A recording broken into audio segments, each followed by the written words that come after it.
caladas, porque eu falo que silêncio e igreja pentecostal não combina, mas eu preciso beber água. Então, a gente tem esse combinado. É só isso que eu vou te pedir, tá bom?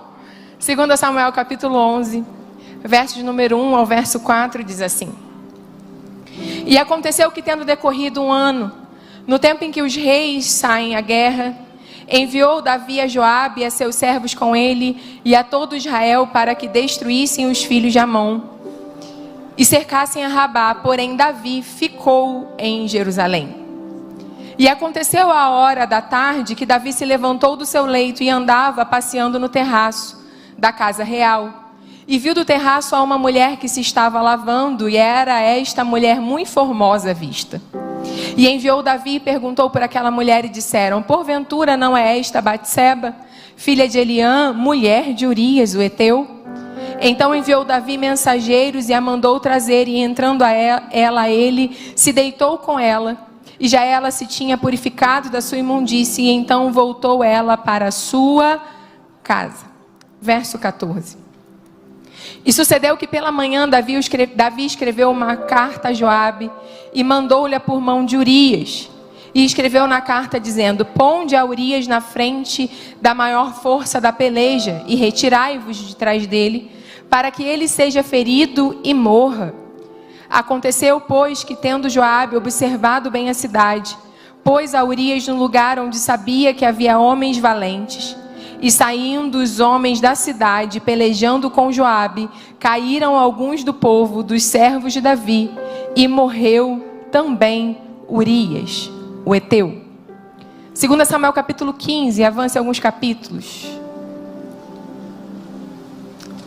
2 Samuel 15.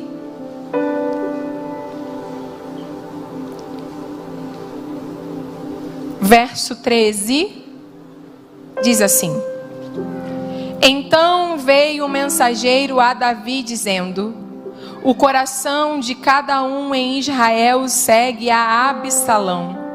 E disse, pois, Davi a todos os seus servos que estavam com ele em Jerusalém: levantai-vos e fujamos, porque não poderemos escapar de diante de Absalão. Apocalipse capítulo 3, verso 11. Tema desse lindo congresso. Diz assim: eis que venho sem demora.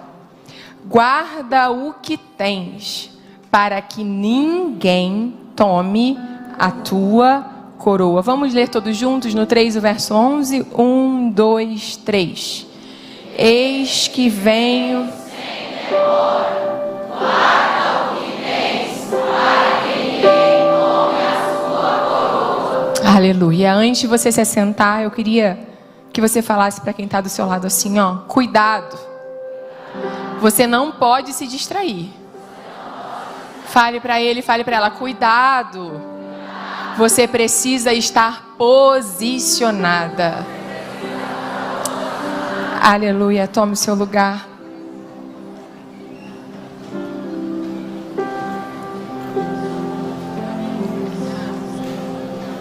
Apocalipse capítulo 3, verso 11, nós acabamos de ler, vai dizer: guarda o que você tem, para que ninguém tome a sua coroa. Eu sei que você já sabe, mas eu preciso lembrar alguns detalhes para a gente conseguir entender o que o Senhor está falando conosco nessa noite.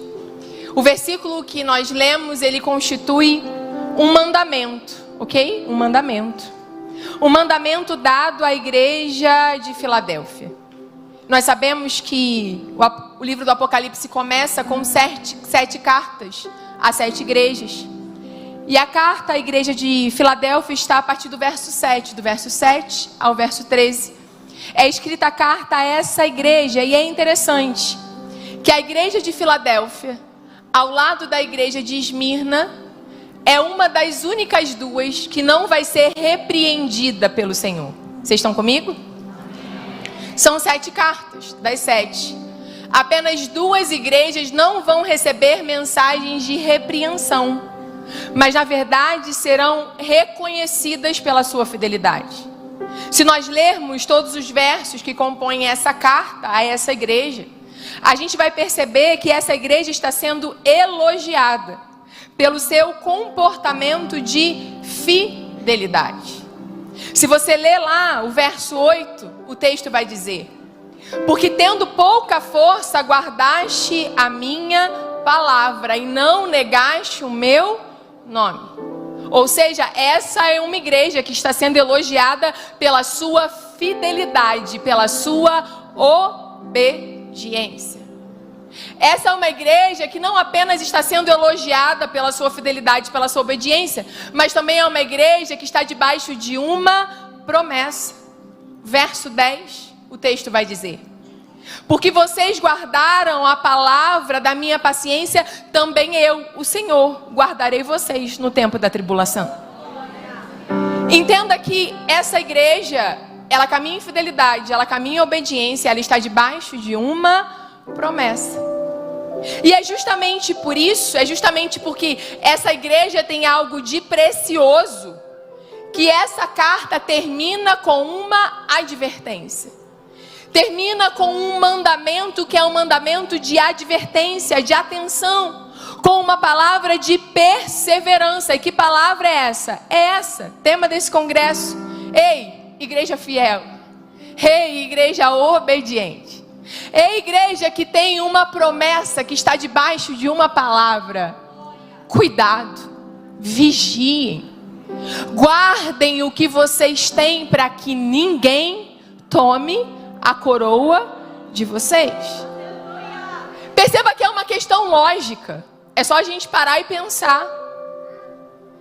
A ordem para guardar o que recebeu só pode ser dado para alguém que não está em desobediência. Ok? Estão comigo? A ordem para guardar algo precioso só pode ser dado para quem tem algo precioso para guardar. É por isso que só quem tem pode ser roubado. Não dá para roubar quem não tem algo de valioso para ser roubado.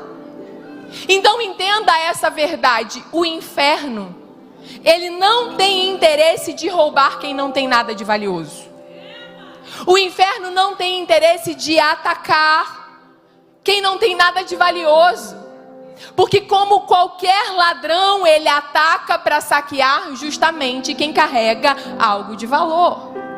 Ele ataca para arrancar alguém que carrega algo que é valoroso, que é valioso. Quando eu olho para isso aqui, eu já preciso entender algo. Que o inferno só tem interesse em saquear quem caminha em fidelidade. Ah, glória a Deus. O inferno só tem interesse em atacar quem caminha em fidelidade, quem caminha em obediência e quem carrega uma promessa. Eu já quero começar dizendo para você que talvez esteja debaixo de ataques, perseguições. E há momentos na nossa vida que a gente olha e fala: meu Deus, eu nem sei por que eu estou sendo tão atacada. Pois eu vim aqui dizer para você: o inferno só tem interesse de atacar quem tem algo valioso, quem carrega algo precioso. Eu sei que é difícil se alegrar nos ataques, mas eu quero te encorajar a deixar o inferno revoltado e dizer: eu vou me alegrar até nos ataques, porque o inferno só ataca quem carrega algo valioso. O inferno só ataca quem tem promessa. O inferno só ataca quem incomoda. O inferno só ataca quem obedece. O inferno só ataca quem é fiel. Agora eu preciso olhar para essa declaração do verso 11 e entender o que de fato ela está dizendo, ok? Eu quero olhar para 3 palavras essenciais para a gente entender. Primeira palavra em destaque: guarde. E guardar aqui é o que, gente? É ter vigilância. Guardar aqui é reter aquilo que você já possui. É não perder aquilo que já foi conquistado. É um alerta: guarde. Seja diligente. Não deixe, não trate de qualquer forma. O texto diz: guarde. Guarde o que você tem, para que ninguém tome. Agora eu preciso que você preste muita atenção nisso daqui. Quando a gente vai pesquisar o significado dessa palavra tome no original, A palavra no original, e eu não gosto de falar isso só por dizer ou só para jogar informação na sua cabeça, mas é porque o significado original é importante para entender o texto. A palavra original aqui o original é lambano, que traduzido é algo que é tomado, mas não de forma agressiva. Vocês estão comigo, gente? Preste atenção. A palavra original aqui, a tradução dela, para tomar, não é algo que é arrancado de forma agressiva, mas é algo que é tomado porque foi deixado ou foi abandonado. Há uma diferença muito grande entre alguém tirar algo da gente à força e entre alguém pegar porque nós não demos a importância devida. Vocês estão entendendo? Há uma diferença muito grande entre ser tomado à força e ser arrancado na violência, e algo ser tirado de nós não por causa da força de quem está tirando, mas por causa da nossa falta de responsabilidade de guardar aquilo de valioso que nós tínhamos. O texto diz: guarda, para que ninguém tome a sua coroa. E coroa aqui, gente, não é a coroa que os reis usavam. A tradução da palavra coroa aqui era o diadema que era dado àquele que concluía uma prova. Aquele que tinha uma prova era bem-sucedido e recebia essa coroa como premiação pelo seu desempenho e por ter chegado até o final da sua carreira. Por que eu disse isso tudo? Porque eu disse, entender o sentido original é muito importante para entender a revelação que há por trás dessa palavra. Preste atenção. Existe uma recompensa para quem concluir a carreira. Aleluia. Existe uma coroa reservada para aquele que permanece até o final. Mas o texto está dizendo: ei, cuidado. Seja vigilante, caso contrário, se você for desatento, se você for desleixado, se você não for diligente, essa coroa será tomada de você. Agora entenda isso aqui: ela não será tomada porque o adversário é mais forte. Eu vou dizer de novo: ela não será tomada porque o adversário é mais forte. Ela não será tomada porque ele tem um poder ilimitado. Não, não, não. Ela só será tomada se nós formos negligentes em guardar o tesouro que recebemos. Aleluia. Eu e você nessa noite precisamos entender que o maior risco que nós corremos não é a força do inimigo. O maior risco que nós corremos é a nossa própria negligência. Você pode dar glória para disfarçar, irmão. O maior risco que corremos não é a força do adversário que nos ataca. O maior risco que corremos é a nossa própria negligência. É a nossa própria desatenção, é a nossa própria falta de cuidado com aquilo que Deus entrega nas nossas mãos. Eu vim aqui dizer para você, meu irmão, minha irmã, que essa palavra é uma palavra para nós, igreja do Senhor. Para cada pessoa sentada nesse banco que tem se esforçado para viver uma vida de fidelidade, que tem se esforçado para viver uma vida de obediência. E o Senhor está dizendo para mim e para você: ei, cuidado, vigie, fique atento, ei, cuidado para você não se perder na caminhada, cuidado para você não se distrair, cuidado para você, sem perceber, não deixar de valorizar o tesouro que eu coloquei na sua mão.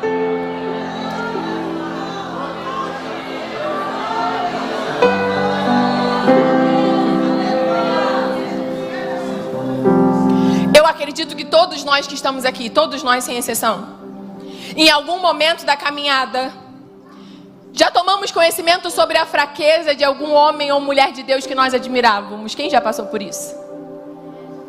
Quer seja nas redes sociais da vida, quando explode alguma coisa ruim, quer seja nos corredores da nossa vida, quando são pessoas próximas a nós.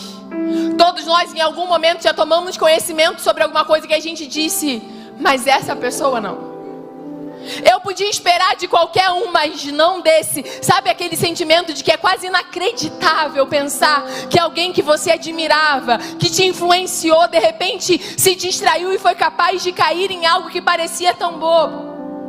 Agora, eu não falo isso para julgar e apontar ninguém. Entenda o que eu estou dizendo nessa noite. Eu não falo isso apontando o dedo ou querendo achar que eu sou melhor. Muito ao contrário. Você já parou para se perguntar por que pessoas que estão de pé caem?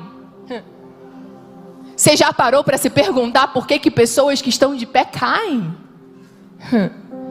Porque a grande maioria de nós tem a tendência de achar que com o passar dos anos, os nossos anos de caminhada, as nossas realizações, aquilo que escrevemos até ali, o nosso testemunho de vida até ali, nos torna super-heróis. E a gente começa a achar que a gente dá conta. A gente começa a achar que a gente consegue e que não somos tão facilmente levados assim. Mas eu vim aqui lembrar a você, meu irmão, minha irmã, que eu e você somos iguais. E todos nós aqui não podemos apontar o dedo para ninguém. Porque todos nós somos falhos.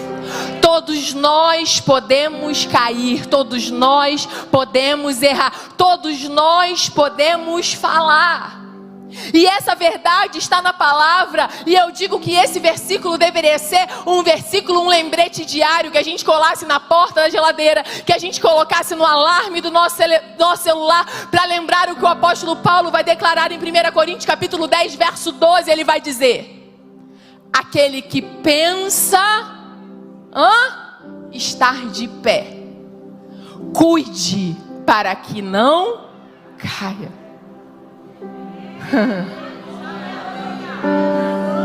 Para cair, meu irmão, basta achar que está de pé.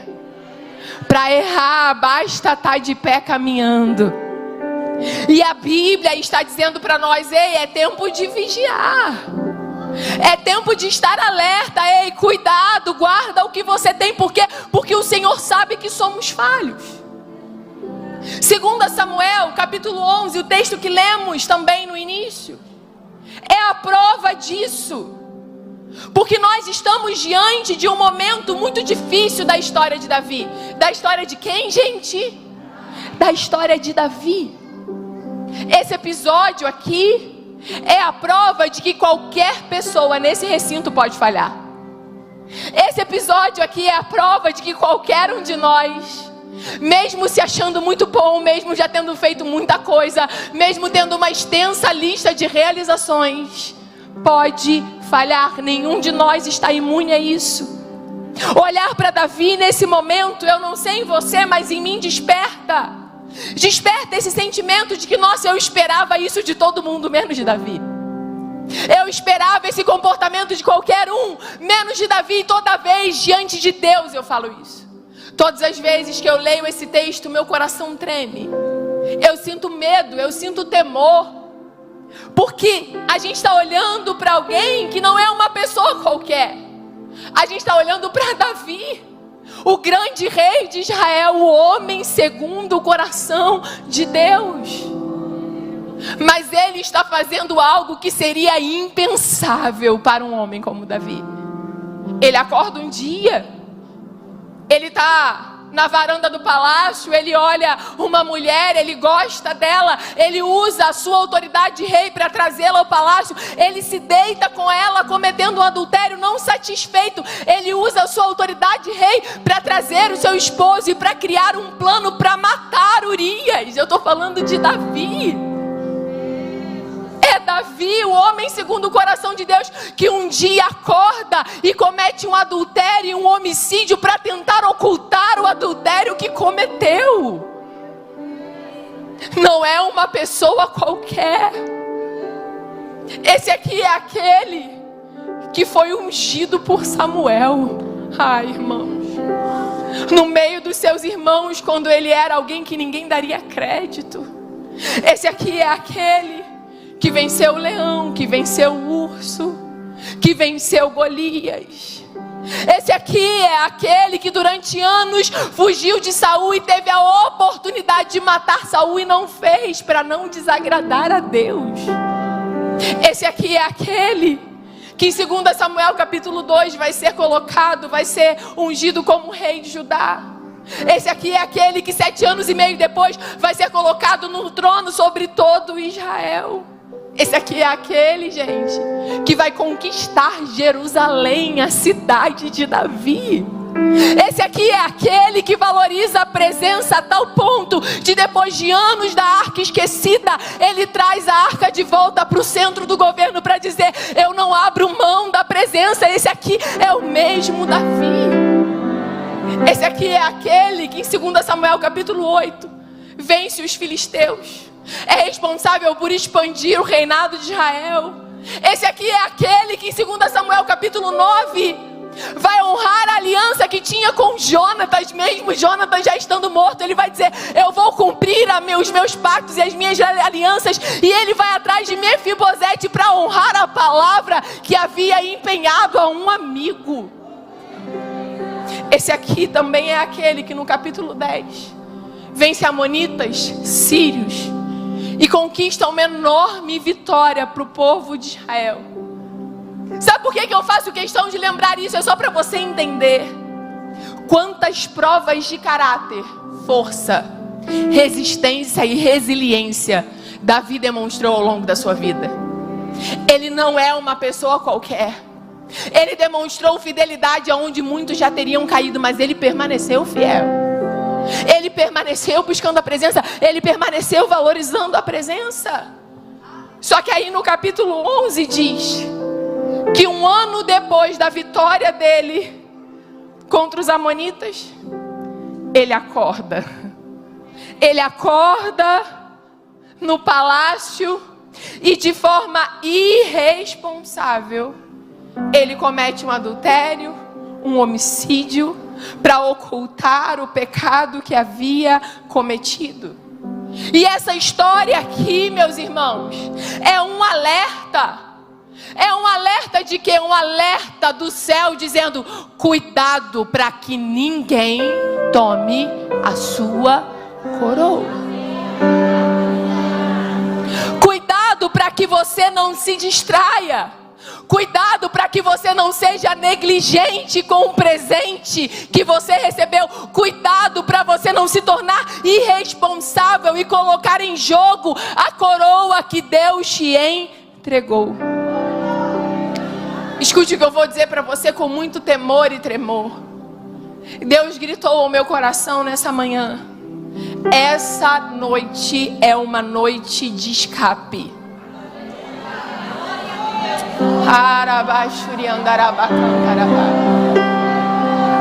Essa noite é uma noite de alerta.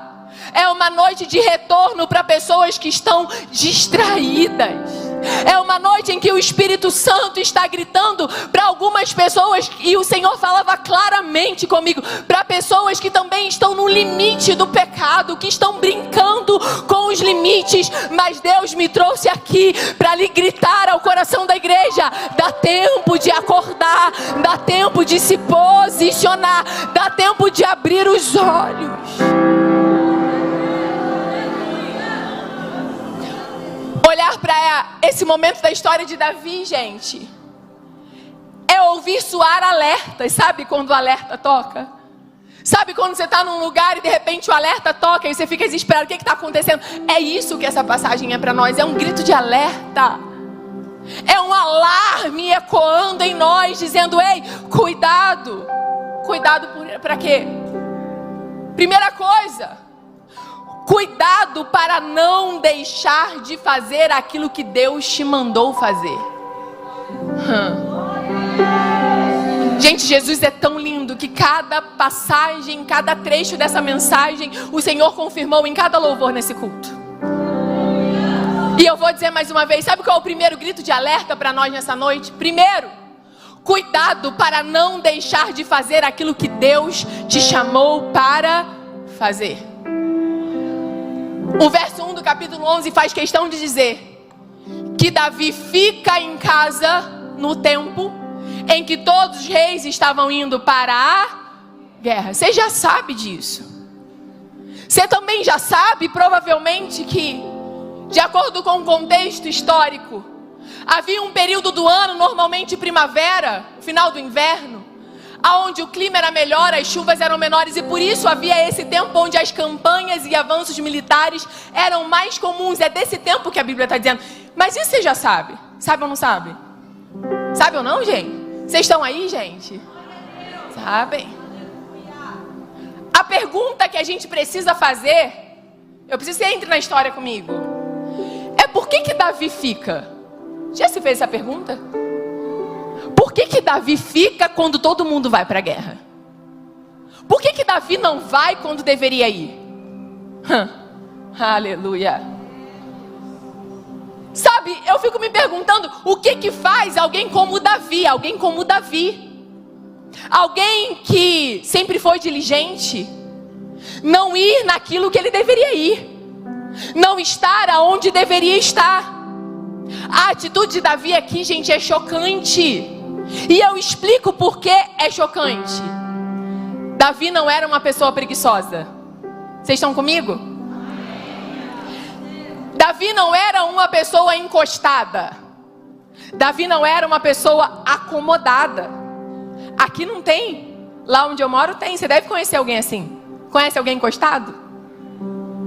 Não, gente. Só lá que tem? Ficou tudo em São Paulo? Não tem ninguém no Goiás? Conhece alguém acomodado?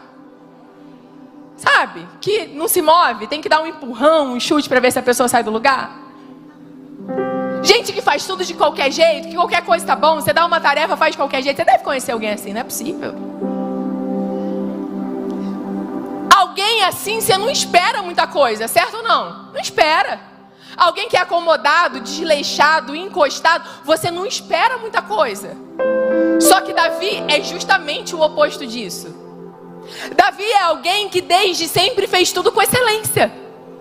Davi é alguém que desde sempre soube aproveitar as oportunidades. Quem lembra da passagem de Golias?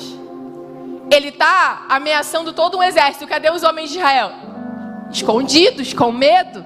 Quem que aparece? Davi. O que Davi vai dizer? Não, isso não é para mim, eu vou me esconder, não tem nada a ver com isso. Não, o contrário. Ele vai dizer, fique todo mundo tranquilo. Teu servo irá e pelejará contra ele. Ou seja, ninguém precisou pedir para ele fazer. Ele sabia o que ele tinha que fazer. Davi era o tipo de pessoa que não precisava ser mandado.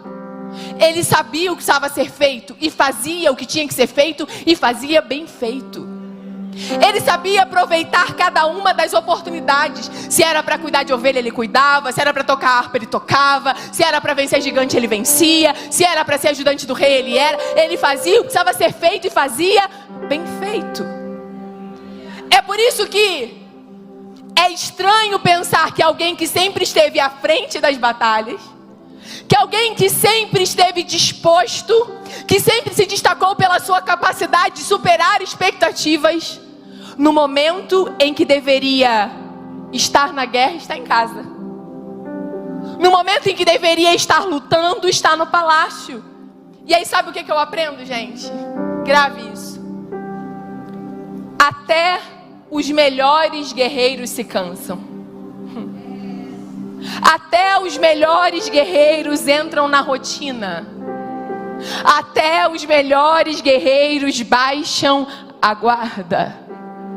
Davi passou a vida toda lutando. Lutou com urso, lutou com leão, lutou com gigante. Davi, as mulheres diziam, Saul matou os milhares, Davi matou os seus 10 milhares.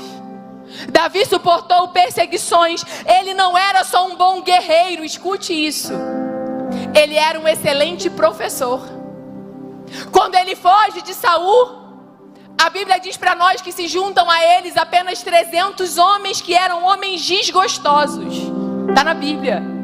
Mas Davi faz desses homens desgostosos os grandes guerreiros. Davi treina esses homens e faz desses homens que não tinham valor um exército poderoso. Ao longo da sua trajetória, Davi não apenas venceu, mas ensinou pessoas a vencer. Davi não apenas lutou, mas formou um exército preparado para lutar. Se você for em 2 Samuel 21 e 23, você vai ver quantas pessoas que ele treinou e que se tornaram também matadoras de gigante como ele foi um dia. E aí, gente, vem o grande alerta. Depois de tantas guerras vencidas, depois de tantos soldados que ele treinou, agora ele não sente vontade de ir. Agora ele entende, sabe, eu não preciso ir. Eu já preparei tanta gente que pode tocar. Eu já preparei tanta gente que pode estar fazendo o que eu ia fazer. Eu já treinei tanta gente para fazer aquilo que eu ensinei, que agora eu posso me dar ao direito de ficar em casa. Pela cronologia, Davi morre aos 70. Salomão tinha 20 anos e Salomão é o segundo filho. O primeiro com Batseba morre e depois vem Salomão. Isso significa que Davi peca quando ele tem entre 48 e 50 anos. Aí você fala, ele é novo. Sim, ele ainda é novo. Mas ele estava lutando desde os 15. Ah, Jesus nos guarda, Jesus. São mais de 30 anos lutando, são mais de 30 anos treinando pessoas. Eu quero te perguntar, é natural estar cansado, sim ou não? É natural estar desgastado, sim ou não? É natural. Parece legítimo o direito de descansar, sim ou não? Não, ele merece descansar agora. Só que sabe o que o Espírito Santo gritou ao meu coração ao longo desse dia? É que Davi não podia imaginar que descansar no palácio era mais arriscado do que estar na frente de batalha.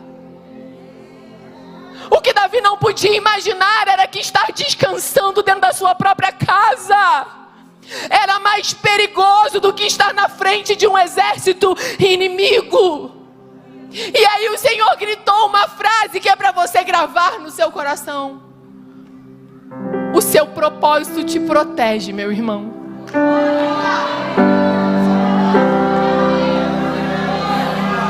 O seu propósito te protege. O seu propósito te protege. O seu propósito te protege. O seu propósito te protege. Por mais cansativo que seja, por mais desgastante que seja, cumprir o nosso propósito nos protege. Por quê? Porque quando a gente está na guerra, o nosso senso de alerta está ligado. Quando a gente está alerta na guerra, a gente está prestando atenção no que está acontecendo. E isso nos protege de ataques que muitas vezes são sutis. Eu repito o que eu disse. Essa é uma palavra para quem tem tentado viver uma vida de fidelidade.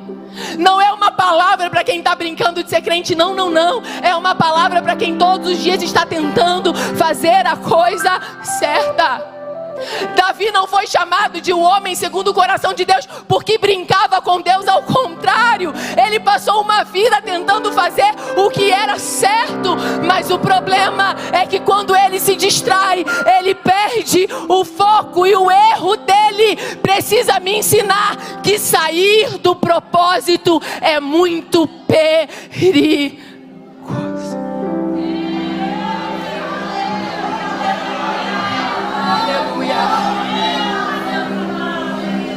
Olhe para mim. Eu sei que quando a gente se dedica pelo propósito que Deus nos entregou, a gente se cansa. Sim ou não? A gente se desgasta. E vamos falar a verdade, porque aqui a gente tem que falar a verdade. A gente não está aqui para fazer pose, para fazer de conta. Vamos rasgar o coração e falar a verdade.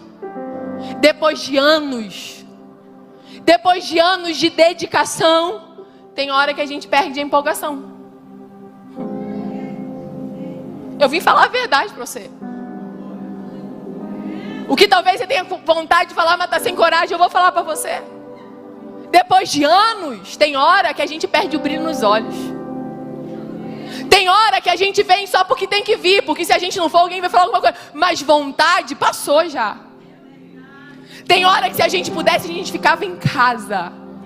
Tem horas que a gente pudesse, a gente não respondia, a gente não orava por ninguém, a gente não pregava, a gente não cantava, a gente não dirigia o culto, a gente não tocava na orquestra, a gente não fazia, a gente não tirava serviço. Tem hora que se a gente pudesse, pelo cansaço, pelo desgaste, a gente simplesmente ficava em casa, o quê? Na varanda.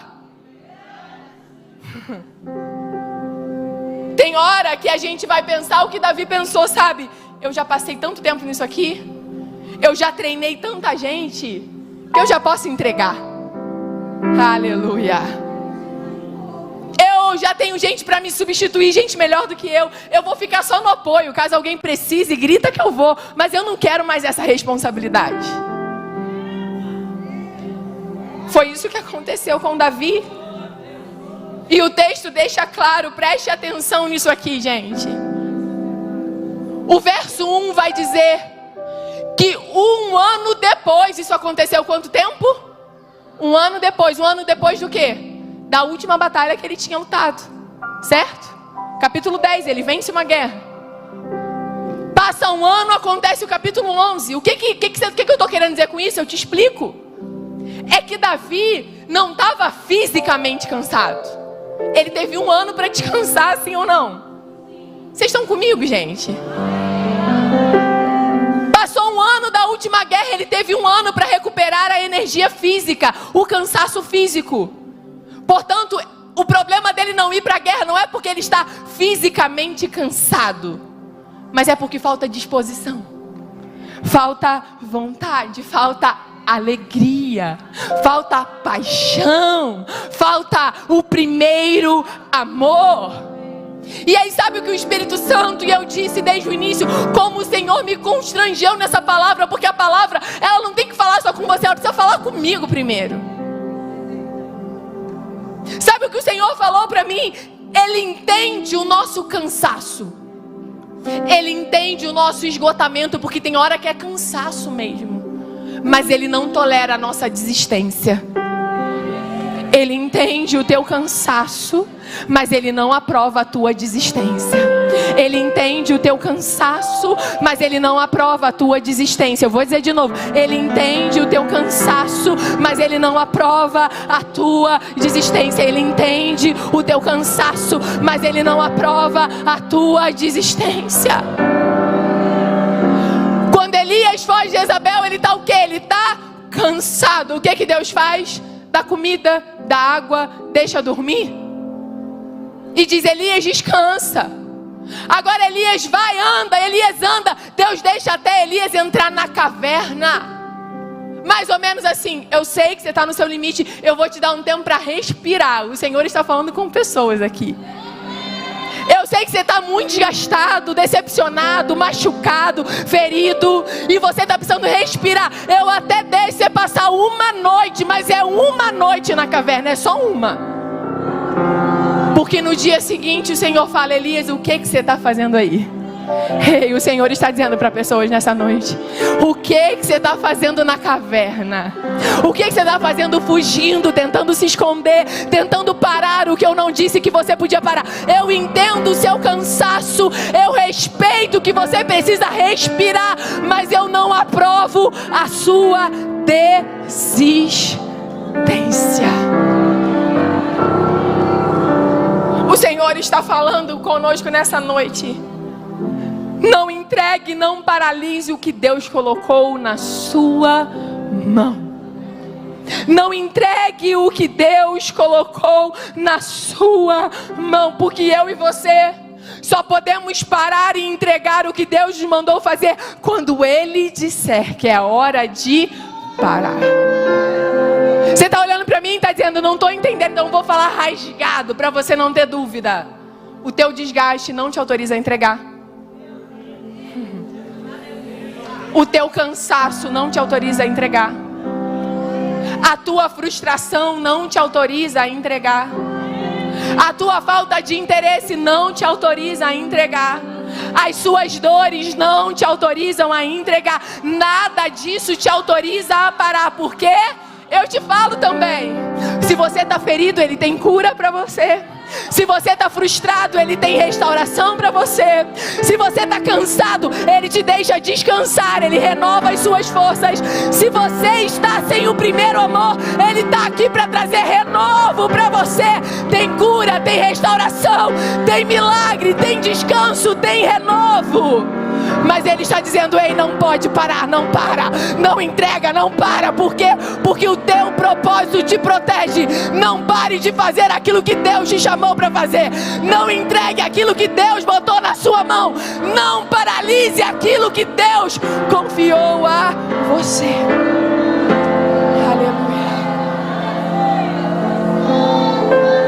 Aleluia. Aleluia.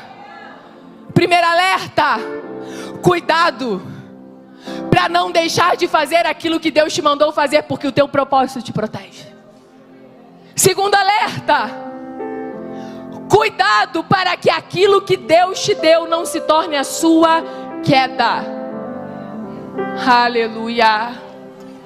Cuidado para que aquilo que Deus te deu não se torne a sua queda.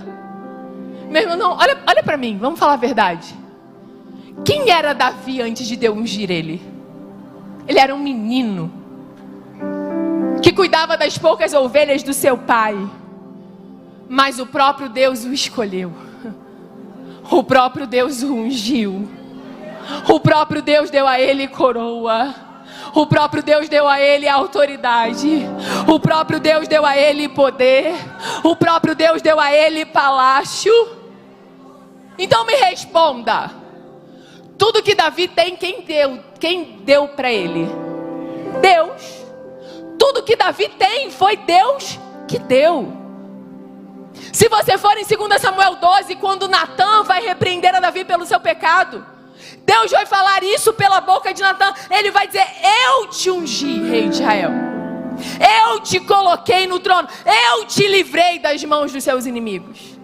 Eu te dei riqueza, eu te dei autoridade, eu te dei poder. E se você precisasse de mais coisa, era só pedir que eu dava.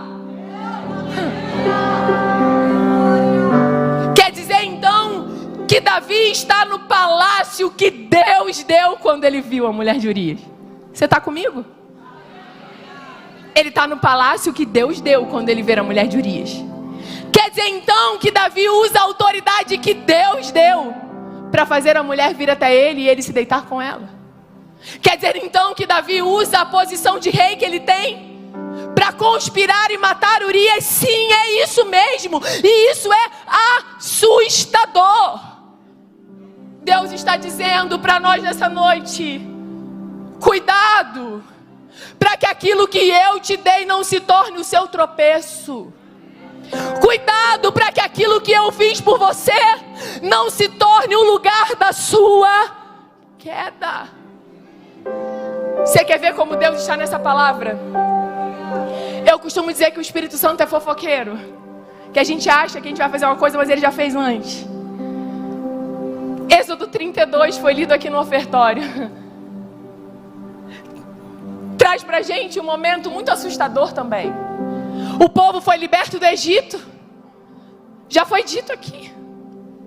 Agora Moisés está no Monte Sinai e como ele demora, o que o povo faz? Eles chegam para Arão e dizem: olha, aquele Moisés que tirou a gente do Egito desapareceu e a gente precisa de deuses para nos guiarem nesse deserto. O que Arão fala? Vocês ouviram aqui no ofertório. Tragam os seus pendentes de ouro. Tragam o ouro que vocês têm para que eu jogue e faça o Deus de vocês. As pessoas trazem. Arão derrete o ouro, constrói o bezerro, que se torna queda, que se torna tropeço. Mas lembre o que foi dito no ofertório. De onde é que veio o ouro que virou bezerro?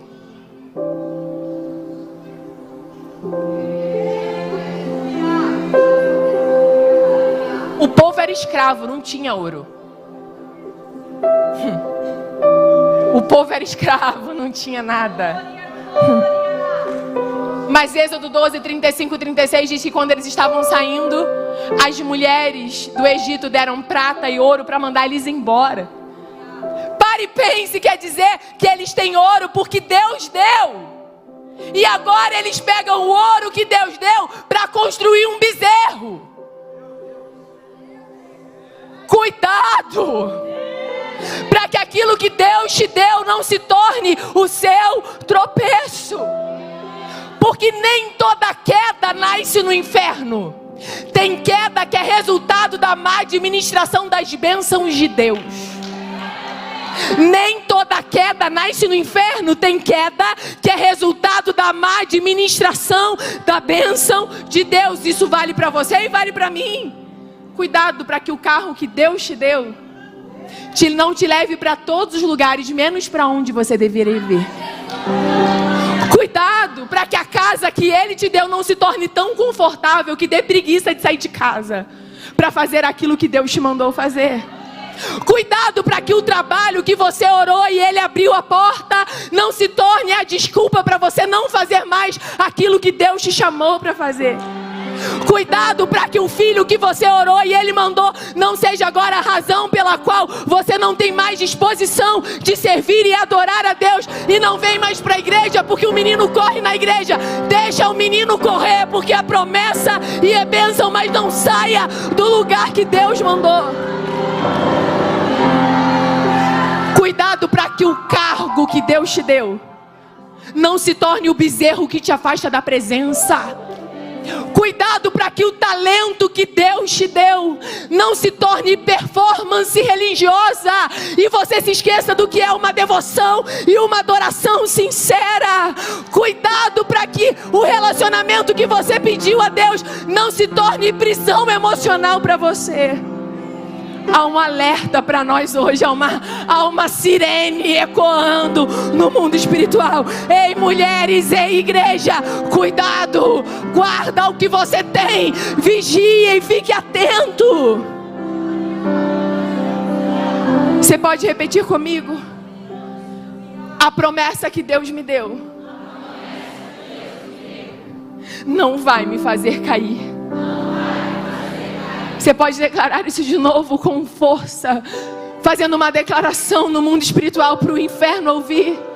Declare com força: a promessa que Deus me deu não vai me fazer cair. Eu vim aqui declarar isso para você nessa noite. A porta que Deus abriu, o milagre que Ele operou, a bênção que Ele deu, a promessa que Ele cumpriu, isso não vai te afastar da presença.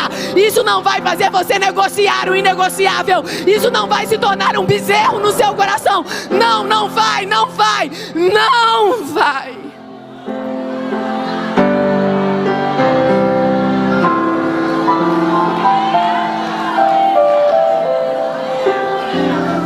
Primeiro alerta, cuidado para não deixar de fazer o que Deus te mandou fazer. O teu propósito te protege.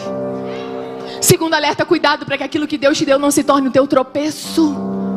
Terceiro e último alerta, cuidado, muito cuidado, para não abrir brechas que coloquem a coroa que Ele te deu em risco.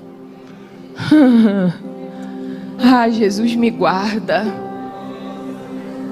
Cuidado para não abrir brechas que coloquem em risco a coroa que Ele entregou na sua mão. Eu não vou demorar não, mas eu preciso que você preste atenção nisso aqui. Você consegue imaginar quantos anos de luta Davi passou?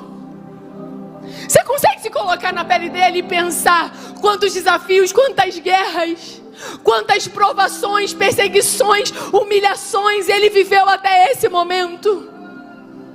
Mas por causa de uma distração, por causa de uma falta de vigilância, ele vai colocar tudo a perder. Por causa de um momento, ele comete pecados detestáveis e você sabe a consequência disso. A Bíblia diz que Davi é advertido. A Bíblia diz que Davi ora, se arrepende, Deus perdoa, poupa a sua vida. Mas o nosso Deus, Ele é Deus de misericórdia, mas também é Deus de justiça. E por conta disso, Deus vai dar uma sentença para Davi e vai dizer: olha, a partir de agora, a espada não vai sair da sua casa. A partir de agora, a sua família vai enfrentar adversidades. E quando nós lemos os capítulos seguintes, eu costumo dizer, gente, vocês estão aí? que a família de Davi saiu da capa da revista de celebridade para a capa do jornal dos escândalos, por causa de um momento. Os capítulos seguintes vão dizer que Aminon, filho de Davi, vai violentar a sua própria irmã Tamar. A Bíblia diz que por causa disso, Absalão, que era irmão por parte mãe e pai de Tamar, vai matar Aminon. A Bíblia diz que por causa disso, Absalão vai fugir e vai ficar exilado durante alguns anos. A Bíblia diz que depois disso, Absalão volta, faz as pazes com seu pai, mas não é sincero no que ele está fazendo. E ele vai passar algum tempo roubando o coração do povo, até que ele vai se nomear rei em lugar de seu pai. O texto que lemos em 2 Samuel fala para nós do momento onde Davi precisa fugir de Absalão. Fugir de quem, gente? De Absalão. Mas Absalão é o quê? É seu próprio filho. Ele tem o seu reino, a sua coroa, o seu trono ameaçado pelo seu próprio filho. A gente sabe que Davi vai recuperar o reinado, mas recupera às custas da morte de Absalão. Eu estou falando isso para você entender. Olha quanta dor, quanta vergonha, quanta tragédia Davi teve que viver por causa do erro e da brecha que ele mesmo abriu. Vocês conseguem se colocar na pele dele, gente? Vocês estão comigo? Você consegue imaginar você ter que assistir tragédia na sua família e saber que está acontecendo por causa do que você fez? Você consegue imaginar como deve ser doloroso esse sentimento de saber que você poderia ter evitado aquilo, mas que agora você vai ter que lidar com as consequências? É por isso que eu disse, essa é uma noite de escape, não é noite de condenação. É noite de escape porque o Espírito Santo está dizendo: ei, cuidado. Cuidado para que não aconteça com você o mesmo que aconteceu com ele. Cuidado, porque eu e você não podemos negligenciar que o inimigo está querendo atacar você. Porque ele ataca quem tem algo de valioso e valoroso, eu disse no início.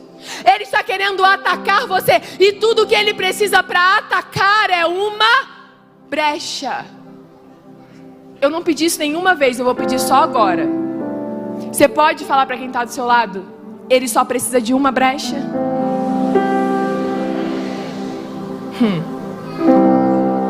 Você pode estar olhando para mim dizendo: Laís, como assim uma brecha? Eu não entendi. Preste atenção, porque você precisa entender a palavra para entender isso aqui. Salmo 34, verso 7 diz o seguinte, uma promessa para nós: o anjo do Senhor acampa-se ao redor dos que o temem e os livra. Glória a Deus. Salmo 34, verso 7 é uma promessa sobre nós. Que quando caminhamos em temor, que quando tememos a Deus, honramos princípios e mandamentos, o anjo do Senhor acampa-se ao nosso redor e ele nos livra do quê? De todo ataque. Eu quero que você use a sua imaginação e consiga enxergar essa imagem que eu estou construindo com você. Quando andamos em temor, quando nós cumprimos mandamentos e princípios, nós somos como cidades muradas. Há um muro de proteção à nossa volta. Ah, irmão, isso aqui é demais. Há um muro de proteção à nossa volta. Agora pense comigo. Como é que você destrói uma cidade murada? Como que você destrói uma cidade murada? Fala, pensa. Você tem que fazer o quê? Destruir o muro. Não dá para destruir cidade murada sem destruir muro. Exemplo, Jericó. Como é que o povo domina Jericó? Porque Deus faz os muros caírem. Porque nenhuma cidade murada é conquistada sem que primeiro se abra uma brecha no muro. Quando o inimigo quer destruir alguém que é cidade murada, ele vai fazer você abrir uma brecha. Ele precisa que você abra uma brecha. E como que eu abro brecha? Quando eu paro de caminhar em temor. Porque só tem promessa de muro quem anda em temor. Quem honra mandamentos e princípios. Quando eu perco o temor, quebro princípios e mandamentos, eu saio de debaixo dessa proteção. E aí eu abro uma brecha. E aí você quer ver como a Bíblia é incrível? Se o Salmo 34, que eu disse aqui, diz para nós que os que temem o anjo do Senhor estão em volta, protegendo como um muro. 1 Pedro capítulo 5, verso 8 vai dizer o quê? Estejam alertas e vigiem. Porque o inimigo de vocês anda ao vosso derredor, bramando como leão, buscando a quem consiga devorar. Agora usa a sua imaginação aí. Quer dizer que quando eu ando em temor, tem um muro à minha volta. Ao meu redor há uma muralha de proteção. Mas e ao meu derredor, quem é que está? Quem é que está? O inimigo. Ele está ao derredor esperando uma oportunidade para atacar. Eu vim aqui te lembrar, meu irmão, que todos os dias nós estamos em uma guerra. Todos os dias o inimigo está ao seu derredor, tentando cumprir a missão dele. Qual é a missão dele? Ele veio para matar, ele veio para roubar e ele veio para destruir. E só tem uma coisa que impede ele de matar, roubar e destruir: é o muro de proteção que está à sua volta. Enquanto eu caminho em temor, ele tenta todos os dias, mas ele não consegue. Porque toda vez que ele vem atacar, ele dá de cara com o muro e diz: eu não posso atacar uma cidade murada. Glória a Deus. Eu não posso atacar uma cidade murada. Mas quando eu perco o temor, quando eu quebro princípios e quando eu desobedeço o mandamento, sou eu que abro uma brecha no muro. E quando eu abro uma brecha, eu me torno um alvo fácil para o adversário. Meu irmão, foi isso que aconteceu com Davi. Você consegue imaginar o ódio que o adversário tinha dele? Você consegue imaginar o quanto ele incomodava o inferno pela sua fidelidade? Você consegue imaginar o quanto o inferno tinha incômodo com Davi? Porque ele era um homem que honrava a presença, carregava a presença, fazia o povo obedecer a Deus. Você consegue entender como ele era uma ameaça para o inferno? Tudo que o inferno procurava a vida toda era: eu preciso que ele abra uma brecha. Porque eu vou dizer mais uma vez para você gravar: porque o inferno só se incomoda com quem anda em fidelidade e com quem carrega uma promessa. O inferno se incomoda com quem anda em fidelidade e carrega uma promessa. Ele quer de todas as formas atacar a sua vida, atacar a sua família, atacar a sua casa, atacar o seu ministério. Aí alguém vai dizer: ah, mas o inimigo está furioso. Me conta uma novidade. Ele está furioso desde sempre e vai ficar eternamente, porque a ele está reservada a destruição eterna. Só que ele só vai ter poder para destruir algo na sua vida se você não andar em temor. Ele só vai ter o poder de te atacar e te afetar se você quebrar princípios e mandamentos. Então, olha aqui o que eu vou dizer para você, isso aqui é muito sério. Só pode ter brecha aonde tem muro. Na vida de quem não tem muro, o inimigo não precisa criar brecha. Você está entendendo isso? Na vida de quem não tem muro, o inimigo não precisa que abra brecha, porque ele entra e sai a hora que ele quer. Ele faz o que ele quer, ele tem autorização para entrar, sair, fazer bagunça e arruaça. Agora, na vida de que tem muro, incomoda. Por quê? Porque ele quer fazer o que ele foi feito para fazer, o que ele se encarregou de fazer. É por isso que ele vai sempre criar mecanismos para te fazer pecar. É por isso que ele sempre vai criar situações para fazer você cair. Ele vai criar necessidades para você achar que precisa fazer algo que Deus não aprova. Ou ele vai te levar a uma situação de conforto, para você estar tão confortável que você baixa os seus índices de alerta. O que eu acho muito interessante em Davi é que, embora ele tenha sido testado em todas as suas necessidades, ele não pecou. Ele podia ter matado Saul, não podia? Mas ele não fez. Por quê? Porque ele temia Deus e ele falava: eu não vou tocar no ungido de Deus. Mas sabe o que fez Davi cair? O conforto. A necessidade não fez ele cair, mas o conforto fez. O poder fez ele cair. O orgulho fez ele cair. A sensação de segurança fez ele cair naquilo que a necessidade, a pressão não fez ele cair. É por isso que é um alerta de Deus para nós nessa noite. Cuidado.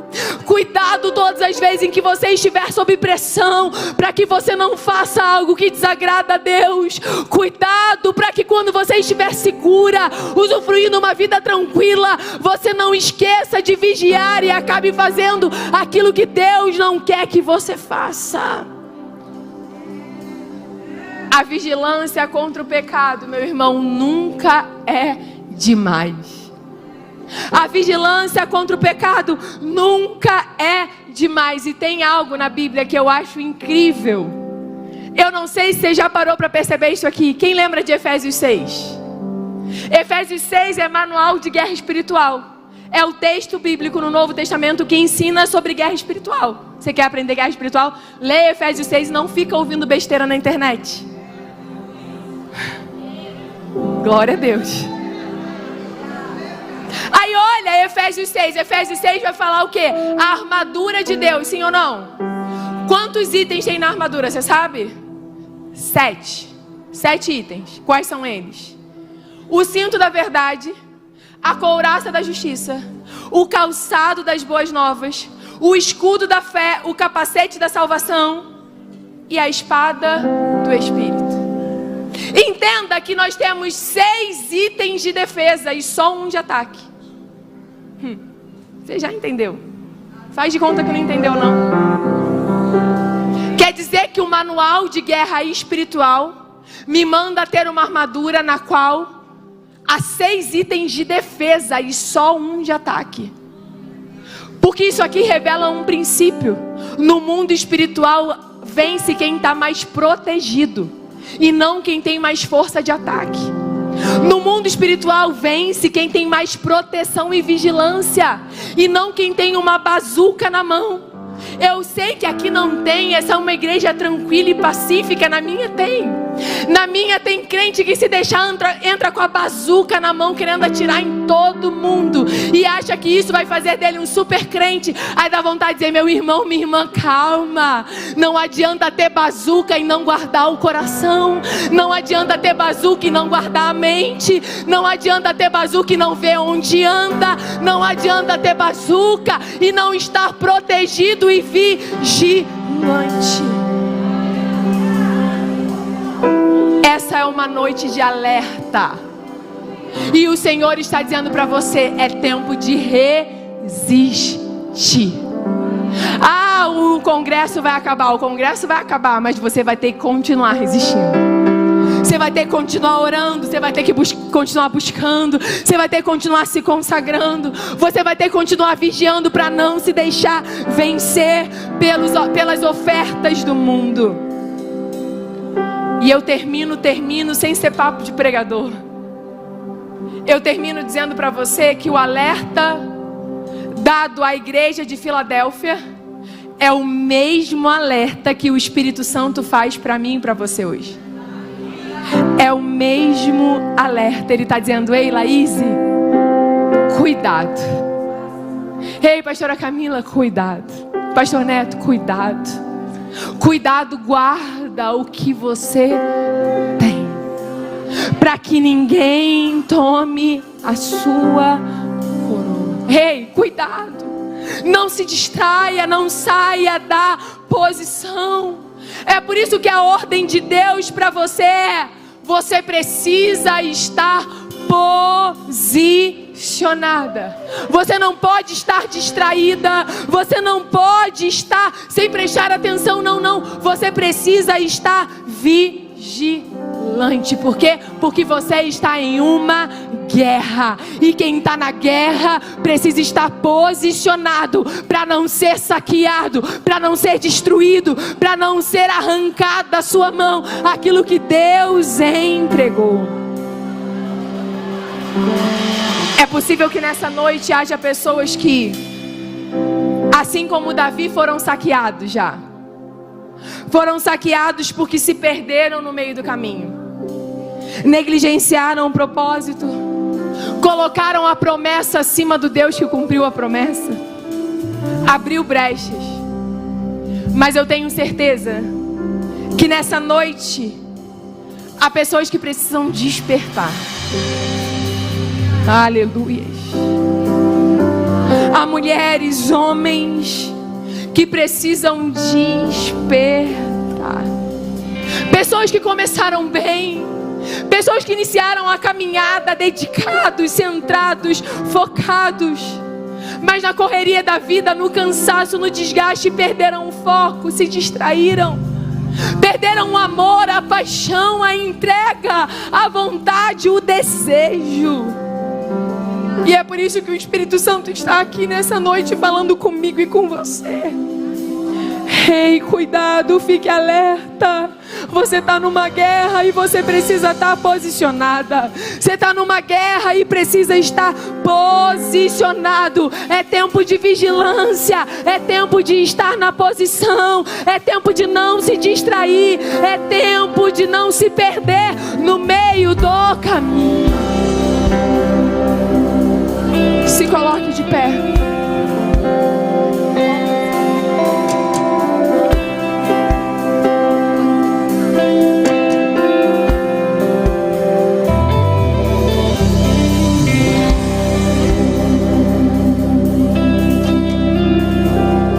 Eu quero começar, eu não quero te empolgar apenas. Eu não quero só gerar comoção, eu preciso que o Senhor faça nessa noite aquilo que Ele deseja e o propósito pelo qual essa palavra foi lançada. Eu quero te convidar aonde você está, você fechar os seus olhos e colocar a mão no seu coração.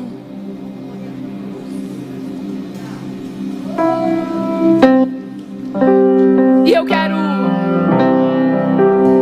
te convidar a olhar para dentro de você agora. Talvez nessa noite você precise pedir perdão ao Senhor.